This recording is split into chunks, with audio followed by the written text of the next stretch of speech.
Late in the evening, Abigail is practicing ballet in an empty theater. Meanwhile, a group of criminals is getting ready to strike. The hacker shuts down all the security cameras in Abigail's house and the sniper climbs on the roof. When Abigail leaves the theater, her driver gets her on the car, unaware the criminals have put a tracker under it. As soon as the car gets moving, so do the kidnappers. The hacker opens the house's doors and 3 of the criminals sneak into Abigail's bedroom to hide behind the furniture. The woman realizes they'll be kidnapping a child and protests since she usually doesn't mess with kids, but the others tell her to deal with it. Soon Abigail arrives home and gets on the bed, so the criminals use the chance to attack. A guy tries holding her down, but Abigail stabs his hand with a pencil. The other man takes over and covers her mouth as he captures her while the first guy tries to punch her, but the woman stops him from hurting a kid. Then she injects Abigail with a sedative to put her to sleep.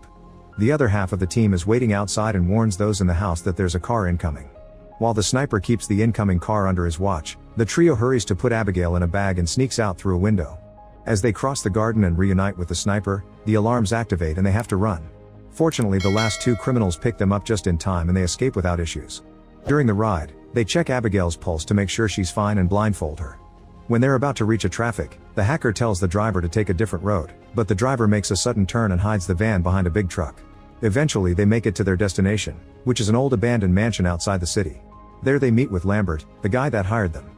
After they handcuff Abigail to a bed, Lambert reminds the group of the rules. They mustn't share any names or backstories, and they should avoid getting naughty among themselves. It's a 24-hour job, so they must babysit Abigail until her rich dad sends the $50 million. Lambert doesn't tell them who the dad is, but he does collect everyone's phones to avoid getting tracked. Before leaving, Lambert gives each team member a codename inspired by the Rat Pack. Afterward, the team begins enjoying all the drinks in the house. Joey refuses to share her candy with Dean, who pretends to be smart and tries to guess everyone's backstory, but he fails. When Joey mocks him, the others bet some money to see if she can do better, and by reading their body language, clothes, and personalities she guesses all correctly. Frank used to be a detective, Peter is a dim-witted mob enforcer, the hacker Sammy comes from money and is doing this for fun, Rickles is a former Marine sniper, and Dean is a sociopath driver. In return, Frank concludes Joey is a recovering addict. Then Joey checks on Abigail, who complains the blindfold is too tight. Joey covers her face and takes the blindfold off. She also notices that the handcuffs are hurting her, so she recuffs her hands in front. Since Abigail is crying, Joey explains they won't hurt her and they only want the money, so Abigail makes her do a pinky promise. Joey shares she has a son, and in return Abigail tells her that they made a mistake because her father doesn't care about her. When Joey's about to leave, Abigail says she's sorry for what's going to happen to her. Worried, Joey rejoins the group and tells Frank that Abigail's father may be a violent man. Frank dismisses it as Abigail trying to make Joey feel bad, but once everyone is distracted, he goes to check on the child. He's shocked to see her without the blindfold and immediately covers his face while pointing his gun at her until she swears she didn't see him. Then Frank presses her until she says her dad is Christophe Lazar. Freaking out, Frank runs back to the group and announces that he's leaving. The others demand an explanation and Frank explains that the girl is Christophe Lazar's daughter, a very dangerous and powerful crime boss. Joey and Rickles also recognize the name and share Frank's worry. An argument ensues on how to proceed, and in the end they decide to stay to get the money, which they can later use to escape and start a new life far from there. They agree to keep an eye on the perimeter and keep all doors closed. Later Joey is looking around the house, following a noise that is just an open window. While opening it fully to stop the noise, she sees an old statue of a father and his child. Then she bumps into Rickles, who tries to flirt with her and fails. He also tells her that he doesn't trust the others and they agree to watch each other's backs. Meanwhile, Sammy finds a room with TV and is suddenly startled by a presence behind her, but it's just Dean playing a prank. He has the nerve to try flirting with Sammy, who furiously kicks him out. Then Dean finds a sleeping Peter and draws a man's member on his face. He keeps wandering around the house and enters a dark corridor with tons of old pictures, including one with a girl that looks a lot like Abigail. Next he goes to the basement kitchen, where a door opens by itself. Confused, he enters the room and gets startled by a rat. As he tries to leave, suddenly an unseen presence grabs him by the legs and pulls him back. Sammy hears his screaming and goes to the basement, where she finds Dean sitting at the table. When she tries to approach him, his head falls and Sammy screams before puking. Soon the others make it to the basement too, and they agree Sammy doesn't have the strength to do that. In fact, it reminds them of the stories about Lazar's hitman called Valdez. Several years ago, 3 top members of Lazar's gang were captured by the FBI. The night before their trial, they were kept hidden on the top floor of a hotel with agents guarding every corner. The next morning, the FBI stormed in and found their bodies with their heads cut off and no organs. There was no way in or out of the room except for the door on the 23rd floor. Getting worried, they decide to check on the girl and find her well in the room. Rickles is still scared of Valdez and wants to leave, but when he opens the front door, They're shocked to discover another barred gate. Peter tries to push it open to no avail, and this triggers a security system that covers all the windows, meaning the group is now stuck inside. Joey concludes this is a trap and Rickles runs to check on his weapon, only to find it gone. Joey rushes to Abigail and asks if she's seen anybody else besides her and Frank, but Abigail swears she hasn't. She also shares that Frank threatened to harm her, that he said he worked for her dad, and that his real name was Valdez. Afterward, Joey meets with Rickles and they both share what they know, concluding it doesn't make sense. They agree to look for a way out, but as Joey tries to leave the room, she hears a noise. Rickles is standing rather awkwardly, so she goes to check on him and is horrified to discover that he's been severely injured. His dead body falls in her arms and she puts him down before rushing downstairs. A furious Joey aims her gun at Frank, accusing him of being Valdez and killing Rickles. Frank pulls out his gun too and says Joey's letting Abigail manipulate her. He asks Peter to do something about Abigail, so Peter goes to the room to kill her. Before he can shoot, Joey arrives and quickly disarms him. Sammy and Frank also come and an argument ensues. Meanwhile, Abigail easily removes the handcuffs and stands up, using a ballet move to show her true face. She's actually a vampire. Abigail jumps on Peter and is about to bite him, but Frank shoots her down. To everyone's shock, Abigail just sits up as the wound heals itself. Joey shoots her too, but it's clear that bullets do nothing, so they run and lock the door. The group discusses what to do as they realize Abigail was Valdez all along. All the doors are equipped with magnetically sealed locks and shutters 2 inches thick, so they can't be broken, and Sammy doesn't have the equipment to hack them. Everyone's tense, and when Peter asks them to slow down, Frank grabs him by the neck, threatening into shutting up. In the end, Frank and Joey grab pool sticks to make steaks while Sammy looks for garlic in the kitchen. Joey doesn't help because she thinks killing Abigail would only make her dad mad at them. Once they're ready, the trio rushes into Abigail's room only to find it empty. Suddenly they hear music, so they go into another room, where they find Abigail dancing with Dean's body. At first she pretends to be a sweet girl, but when Sammy attacks, Abigail jumps on her and sniffs the garlic, which does nothing. Frank is pushed off when he tries to help, but Peter manages to pick her up. However, Abigail easily throws him to the ground and takes the cross from his necklace, hitting his chest with it to make him bleed and confirming crosses don't affect her either. Next, Frank tries to stab her from behind, however Abigail quickly disarms him and stabs his leg instead. Giving up, the trio goes back downstairs, where Joey helps them with their wounds. She reminds them that the injection did work when they kidnapped Abigail, and they still have a spare injection. They agree to split up, and whoever finds the girl first must inform Joey through their earpieces so she can surprise her with a syringe. The group starts searching the house and Sammy takes a dirty corridor, where she's startled by a bunch of bats. This causes her to fall in a pool and she screams when she realizes it's filled with rotting bodies. Even worse, she has to crawl on them to get out. Meanwhile, Abigail surprises Peter, who runs away in fear and locks the door behind him. However, Abigail breaks the door and keeps on chasing him as she runs with ballet moves. Peter's running as fast as he can when suddenly Frank opens a door and hits him, causing him to fall off the rail. Then Abigail chases after Frank, pushing him down the stairs before sitting on him.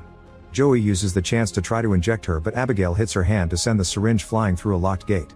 Sammy grabs Abigail and pulls her away, so the child retaliates by biting her arm. Next, Abigail grabs Frank by the leg and starts flying, only for Peter to suddenly tackle her and make her drop Frank. Peter holds Abigail down while Joey manages to retrieve the syringe, quickly injecting the sedative into Abigail. The child makes some serious threats and calls Joey awful things before passing out. Sammy freaks out and wonders if she'll transform because of the bite. Moments later, Abigail wakes up locked in an elevator. Joey says that if she reveals how to get out of there, they'll let her go. Instead, Abigail confesses that she planned everything and that Lambert works for her. She even knows all their real names and backstories. Sammy started her career by taking money from her rich parents' bank account and eventually went after a particular big fish. Peter served as muscle for a crime family and stole from his crew. Frank infiltrated a particular crime family while working as a detective and ended up enjoying the illegal life. Joey is a former army medic who was fired for becoming addicted to medicine, and she left her son with his bad father to become an underground doctor for some very shady people. One day she accidentally killed a gang member while trying to remove a bullet. It turns out everyone here wronged Lazar or his gang in some way, and Joey says Abigail kills her dad's enemies just to make him love her. Abigail didn't kill them as soon as they arrived because she likes playing with her food. She says that if they let her out, she'll let 2 of them live. Frank suggests killing her, so an angry Abigail changes the offer to only saving the one that gets her out. Peter quickly takes out his gun and Joey does the same as she and Frank explain Abigail is lying. Since Peter tries to free her anyway, Joey shoots him. Then the group leaves except for Frank, who volunteers to keep guard. After everyone's gone, Frank says that he'll let her go if she tells him how to get out of the house. Abigail explains that he must pull Agatha Christie's book in the library to open a secret door. Frank thanks her but refuses to release her, so Abigail easily breaks the door to push him and dances toward him.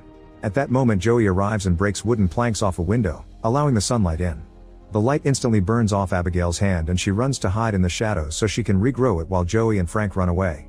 The entire group makes it to the library and stays under the sunlight, entering through the high window Joey opened early. Nothing happens to Sammy, so she's relieved, thinking she won't turn. Frank pulls the book Abigail mentioned, but nothing happens because she lied too. While he throws a tantrum, Joey tries to break down the wall to no avail. She's run out of candy, so she's getting very anxious. Joey explains to Sammy that she left her son to get clean and the plan was using this job's money to go back to him and start over as a reset.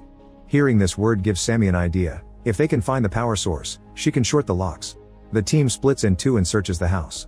Suddenly Abigail plays music again and takes control of Sammy thanks to the bite. She quickly transforms into a vampire and attacks Peter, biting his neck. Abigail talks to him through Sammy while she continues to feed and kills him. Then Abigail has fun making Sammy dance like she does. Eventually Joey and Frank arrive, so Sammy keeps her face hidden.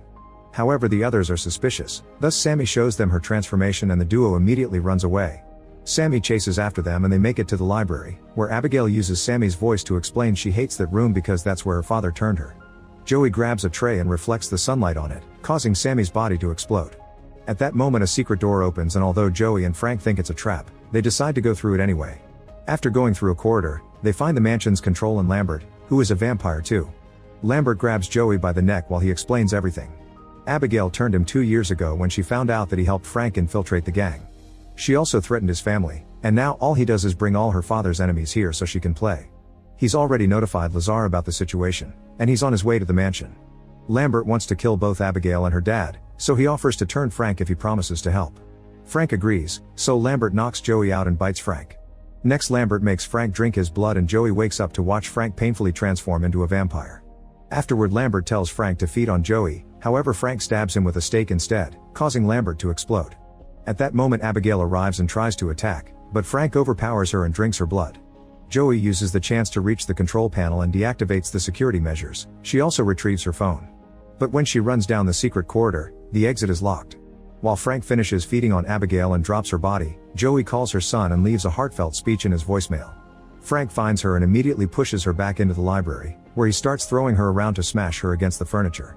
Joey tries to defend herself, but her punches do nothing to a vampire. Then she grabs her by the neck and throws her down, but Abigail catches her just in time. Abigail explains she's too weak to defeat him alone and begs Joey to help her kill Frank, promising to let her go if she does so she can see her son again. Frank approaches them and the girls team up to start fighting him, but no matter how hard they try, he's clearly stronger than both of them combined.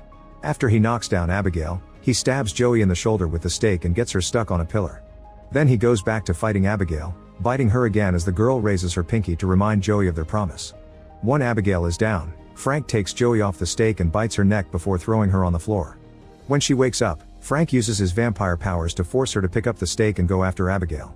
However, Joey is pretending, so she turns around and pushes Frank, giving Abigail the chance to jump on him.